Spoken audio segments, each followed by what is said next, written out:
సాయిరామ్. సమర్థ సద్గురు సాయినాథ్ మహారాజ్ కి జై. ముందుగా మన సాయి కుటుంబ సభ్యులందరికీ నమస్కారం అండి. అందరూ కూడా సుఖంగా, సంతోషంగా, ఆరోగ్యంగా బాగుండాలని మనస్ఫూర్తిగా కోరుకుంటూ ఈ రోజు వీడియో మొదలు పెడుతున్నాను. ఇక ఈ రోజు వీడియోలో బాబా గారు ఏం చెప్పబోతున్నారు అంటే, తల్లి, నీ సంపదకు 10 రెట్లు ఎక్కువ ఆదాయం అందబోతుంది. నీ సాయి ప్రేమతో ఇస్తున్న ఈ రూపాయిని తీసుకో. నీ జీవితంలో వచ్చే అతి పెద్ద మార్పుని నువ్వు గమనిస్తావు. ఎప్పుడైతే నువ్వు ఈ రూపాయిని నా చేతుల మీదుగా అందుకుంటావో ఆ సమయం నుండినే నీ సంపద 10 రెట్ల ఆదాయంగా నేను మారుస్తాను. అప్పుడు నీ జీవితంలో ఉన్న ఎలాంటి కష్టమైనా సరే దూరం అవుతుంది. అలాగే నీకున్న అతిపెద్ద సమస్య, డబ్బు సమస్య దూరం అవుతుంది. అప్పటి నుండి సంతోషంగా ఉండడానికి నీకు అవకాశం అనేది కలుగుతుంది. ఎన్నో రోజులుగా ఆర్థికంగా ఇబ్బందులు పడుతూనే ఉన్నావు. ప్రతి సమస్యని నా ముందు పంచుకుంటున్నావు.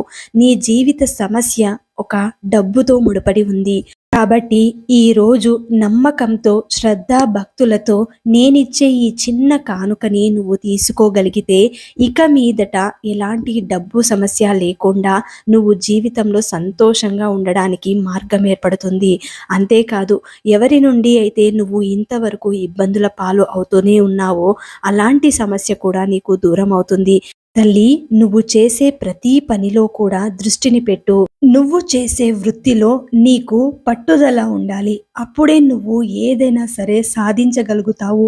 ఈ రోజు ఒక వ్యాపారంలో నేను నష్టపోయానే అని చింతిస్తూ కూర్చుంటే రేపటి రోజున లాభాలు ఎవరు తీసుకుంటారు చెప్పు తల్లి. కాబట్టి లాభాలు పొందాలి అంటే ముందు ఆ వ్యాపారంలో మెలకువలు నేర్చుకోవాలి. ఆ మెలకువలు ఏ విధంగా నేర్చుకోవాలి అంటే, ఆ వ్యాపారం గురించి ముందే నువ్వు అన్నీ తెలుసుకుని ఉండాలి. అప్పుడే నువ్వు ఈ వ్యాపారం చేస్తే నేను లాభాలను పొందగలను అన్న నమ్మకం నీలోనే వస్తుంది. కాబట్టి ఏ పని చేసినా దానికి ఒక నమ్మకం అనేది నువ్వు పెట్టుకోవాలి. ఆ నమ్మకంతోనే ఏదైనా సరే ప్రయత్నం అనేది చేయాలి. ఆ ప్రయత్నంలో ఎప్పుడూ కూడా నువ్వు డీలా పడకూడదు. ఎవరైనా వచ్చి ఈ వ్యాపారం గురించి తక్కువగా మాట్లాడి నష్టపోతావు అన్న మాటలను నిన్ను కించపరిచేలాగా, నిన్ను వెనక్కి లాగేలాగా మాట్లాడేవారు ఉంటే వారిని వెంటనే దూరం చేసుకో. అలాంటి వారు నువ్వు బాగుపడితే చూడలేని వారు మాత్రమే ఈ విధంగా నీతో మాట్లాడుతారు. కాబట్టి తల్లి, ఏదైనా సరే నీ నమ్మకమే నీ గెలుపు. అది మాత్రం నువ్వు గుర్తుపెట్టుకో. ఒక వస్తువు నువ్వు కావాలి అని ఎప్పుడైతే నువ్వు పట్టుబడి దానిని కోరుకుంటావో, నీ మనసు ఎప్పుడైతే దానిని కోరుకుంటుందో, ఆ మనసు సంకల్పంతో ఉన్నప్పుడు తప్పకుండా అది నీ దరి చేరుతుంది. నీ జీవితం ఇలా ఉండాలి అని ఎప్పుడైతే నువ్వు ప్రణాళిక వేసుకుని పట్టుబట్టి నేను ఇలా ఉండాలి, ఇలా బ్రతకాలి అని నీకు అనిపిస్తుందో తప్పకుండా నువ్వు అలాగే బ్రతుకుతావు. ఎందుకంటే నీ మనసు అదే కోరుకుంటుంది. కాబట్టి నీ జీవితంలో ఏదైనా లక్ష్యాన్ని పెట్టుకుంటే ఆ మనసు నిన్ను గెలిపిస్తుంది. అంతటి భరోసా నీకు నీ మనసే ఇస్తుంది. కాబట్టి నీ మనసు అంతటి శక్తిని ఇవ్వగలుగుతుంది అంటే దానికి కారణం నీలో ఉన్న ఆ సంకల్పం. ఆ దైవ సంకల్పమే నిన్ను రక్షణగా ప్రతి విషయంలోనూ నిన్ను కాపాడుతూ వస్తుంది. ఎప్పటికీ నువ్వు భయపడకు తల్లి. నువ్వు నా చాటు బిడ్డవి కాబట్టి నేనెప్పటికీ నిన్ను నా బిడ్డలాగే చూసుకుంటాను. నా బిడ్డ అనారోగ్యంతో సతమతమవుతుంది అంటే తప్పకుండా ఈ సాయి ఊదీని పంపుతాడు. అది నీకు రక్షణగా నీ అనారోగ్య సమస్యని మటుమాయం చేస్తుంది. అంతటి శక్తి నా ఊదీకి ఉంది తల్లి. నిత్యం నా ఊదీని నీ నుదుటి మీద ధరించు తల్లి. నీకు రక్షణగా ఉంటుంది. ఒకవేళ ఎలాంటి ఆపద ఎదురొచ్చినా ఈ సాయి నామాన్ని పలుకు. మరో నిమిషమే సాయి నీ ముందు ఉంటాడు. అది ఏ రూపంలోనైనా సరే నువ్వు గుర్తించాలి. భూమి విత్తనం ధరిస్తుంది, మేఘాలు కూడా వర్షిస్తాయి. సూర్యుడు తన రశ్మితో వాటిని మొలకెత్తిస్తాడు. విత్తనాలు మొలిచేందుకు ఇవేవీ సంతోషించవు, మాడితే కూడా దుఃఖించవు. వాటి పని అవి చేసుకుంటూ పోతాయి. నువ్వు అలానే తల్లి. ఎప్పుడూ కూడా నీ కష్టాలను చూసి చలించకూడదు. ఎలాంటి బాధ వచ్చినా దుఃఖించకూడదు. ఈ సాయి ఎప్పుడూ కూడా ఒకటే అంటూ ఉంటాడు, నా భక్తులు ఎక్కడుంటారో నేను చేసే భిక్షాటన కూడా అక్కడే ఉంటుంది. ఎప్పుడైతే నా భక్తులు నన్ను దూరం చేసుకుంటారో వారి నుండి నేను ఇంకా దూరంగా వెళ్ళిపోతాను. కాబట్టి తల్లి, ఈరోజు నీకు మనస్ఫూర్తిగా ఈ 2 రూపాయలను ఇస్తున్నాను. నీ జీవితంలో 10 రెట్ల ఆదాయాన్ని నువ్వు పొందగలుగుతున్నావు. ఏ సంపద కోసం నువ్వు ఇంతవరకు ఆరాటపడుతున్నావో, అప్పుల బాధలు తీరాలి, అందరిలోనూ మేము బాగుండాలి, 3 పూటల అన్నం దొరికితే చాలు తండ్రి అని నా పిల్లలు కూడా ఉన్నవారితో గర్వంగా బ్రతకాలి, అందరిలోనూ మా వాళ్లకు గౌరవ మర్యాదలు దక్కాలి అని నువ్వు ఆశపడుతున్నావు తల్లి. అది సమ్మతమే, నేను ఒప్పుకుంటాను. కానీ నువ్వు నీ నమ్మకాన్ని కోల్పోకూడదు. నేను నీకు రక్షణగా ఉన్నప్పుడు నువ్వు చేసే వృత్తిలో ఎందుకు డీలా పడిపోతావు? ఒకసారి దెబ్బ తగిలితే దానిని చూసి భయపడకూడదు. దానికి మందు ఎలా రాయాలి అని నువ్వు ఆలోచించు. కాబట్టి ఈ సాయి ఉన్నంత వరకు ఎలాంటి రోగాలనైనా, ఎలాంటి ఇబ్బందులనైనా నా భక్తులు జయిస్తారు. ఎందుకంటే ఇప్పుడు వాళ్ళు కర్మ నుండి అనుభవిస్తున్న కష్టం నేను కళ్ళారా చూస్తున్నాను. వాళ్ళు ఎప్పుడెప్పుడు బాగుపడతారా అని నేను ఆరాట పడుతున్నాను. తల్లి, నీ జీవితం కూడా నా బిడ్డలలో ఒక భాగం. ఒక్క గడియ అయినా వ్యర్థం మాత్రం చెయ్యకు. ఈ గురువు యొక్క భజనని ఎప్పుడూ కూడా అంటి పెట్టుకొని ఉండు. శ్రద్ధ కలిగి ఉన్న వారికి ఈ గురువు శాశ్వతమైన సుఖాన్ని ప్రసాదిస్తాడు, భవసాగరాన్ని దాటిస్తాడు. ఎలాంటి బాధ చెందకు తల్లి. ఎప్పుడూ కూడా శక్తిని కోల్పోకూడదు. నువ్వు ఆ శక్తిని కోల్పోయావు అంటే నువ్వు అన్నింటిలోనూ ఓడిపోయినట్లే. కాబట్టి జీవితం ఒక ఆట. ఆ ఆటలో నువ్వు గెలవాలి అంటే, నువ్వు అనుకున్నవన్నీ సాధించాలి అంటే, నువ్వు నమ్ముకున్న దైవాన్ని ఎప్పుడూ అంటి పెట్టుకొని ఉండు.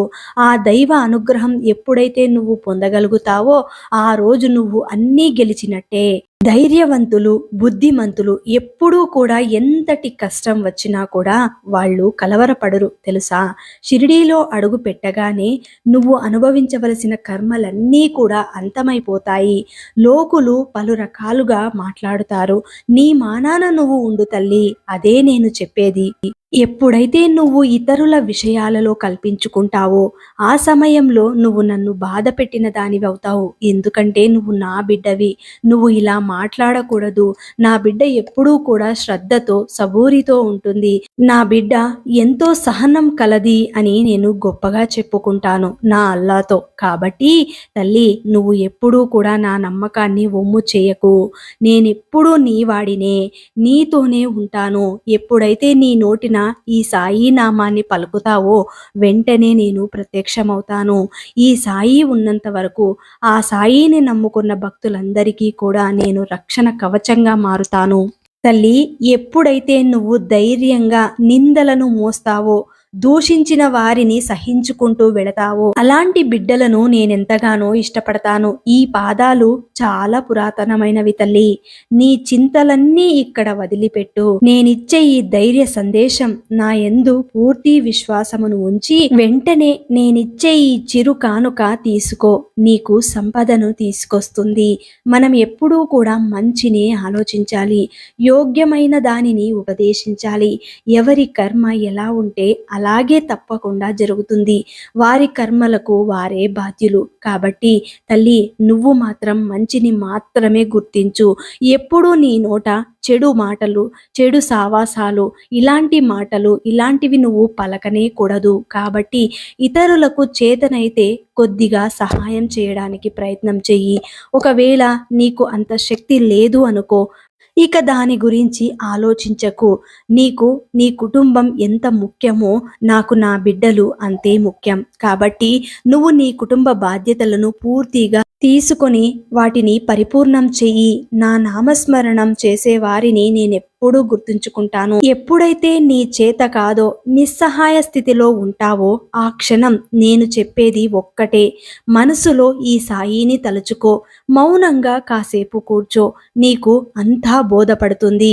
ఎందుకు ఈ స్థితి నాకు పడింది, ఆ సమయాన్ని నేను ఏ విధంగా దాటాలి అన్నది నీకు ఈ సాయినే చెబుతాడు. తల్లి, ఇకనైనా నీకున్న ఆలోచనలన్నీ కట్టిపెట్టి ఈ సాయి నామస్మరణలో లీనం కావు. తల్లి, నువ్వు చేసే ఒక్క నమస్కారం నాకు సరిపోదు. నువ్వు ఆత్మ సమర్పణ చేసుకోవాలి. నీలో జీవులన్నీ కూడా ఒక్కటే అని నీకు నమ్మకం కలగాలి. ఎప్పుడైతే ప్రతి జీవిలోనూ ఈ సాయిని చూస్తావో నీలో అహంభావం అనేది తగ్గిపోతుంది. సాయిని ప్రతి క్షణం ధ్యానం చేస్తావో ఆ క్షణం నీ కోరికలన్నీ తీరిపోయినట్టే. ఎప్పుడైతే నీ దృష్టి నా వైపు మళ్ళిస్తావో ఆ క్షణం నువ్వు అన్నీ పొందిన దానివవుతావు. కాబట్టి ఈరోజు నా బిడ్డ ఒక సంపదని కోరుతుంది, డబ్బు కావాలి అని ఆరాటపడుతుంది. ఆ డబ్బు ఉంటే నేను జీవితంలో సంతోషంగా ఉంటాను బాబా అని అంటుంది. కాబట్టి నా తల్లికి ఈరోజు కొద్దిగా డబ్బు సమకూర్చాలి అని అనుకున్నాను తల్లి. కాబట్టే ఈరోజు నీకు ఈ 2 రూపాయల కానుక ఇస్తున్నాను. ఈ రోజు రాత్రి పడుకునే ముందు ఈ 2 రూపాయలను నీ చేతిలో పట్టుకొని నా నామస్మరణం 5 నిమిషాలు చెయ్యి తల్లి. 5 నిమిషాలు మాత్రమే కేవలం ఇంద్రియ నిగ్రహంతో నన్ను మాత్రమే స్మరించు. ఎప్పుడైతే నువ్వు నన్ను మాత్రమే స్మరిస్తావో అప్పుడు నీకున్న కష్టాలన్నీ తొలగిపోతాయి. ఆ తర్వాత ఈ 2 రూపాయలను నువ్వు ఎక్కడైతే డబ్బు దాచుకుంటావో నీ ఇంట్లో అక్కడ పెట్టుకో. దానిని ఒక లక్ష్మీదేవిగా పూజించు. ప్రతి శుక్రవారం దానికి ధూపాన్ని వెయ్యి. ఈ 2 రూపాయలను భద్రంగా దాచిపెట్టుకో. ఇది నాకు సాయి ఇచ్చిన బహుమానం. ఈ 2 రూపాయలు రేపు ఉదయం నాకు 10 రెట్ల ఆదాయాన్ని తెచ్చిపెడుతుంది అన్న నమ్మకంతో దీనిని ప్రతి శుక్రవారం పూజించు. అప్పుడు నీకు ఎందులోనైనా సరే 1000 రెట్ల ఆదాయం అయితే నీకు దక్కుతుంది తల్లి. ఈ గురువు చెప్పినట్టు చేస్తావు కదూ. మరి ఈరోజు బాబాగారు అందించిన ఇంతటి గొప్ప సందేశాన్ని ఎవరైతే పూర్తిగా అర్థం చేసుకొని ఆచరిస్తారో అలాంటి వారి జీవితంలో బాబాగారు ఎలాంటి డబ్బు లోటు లేకుండా వారిని రక్షణగా కాపాడుతూ వస్తారు. మరి ఈ వీడియో గనక మీకు నచ్చితే మన సాయి భక్తులందరికీ షేర్ చేయండి, అలాగే లైక్ చేయండి. ఇంకా ఎవరైనా కొత్తగా మన ఛానల్ని చూస్తున్న వాళ్ళు ఉన్నట్లయితే దయచేసి సబ్స్క్రైబ్ చేసుకొని సపోర్ట్ చేయండి ఫ్రెండ్స్. మళ్ళీ రేపటి వీడియోలో కలుసుకుందాం. అంతవరకు సెలవు. సర్వే జనా సుఖినో భవంతు. సర్వం శ్రీ సాయినాథార్పణమస్తు.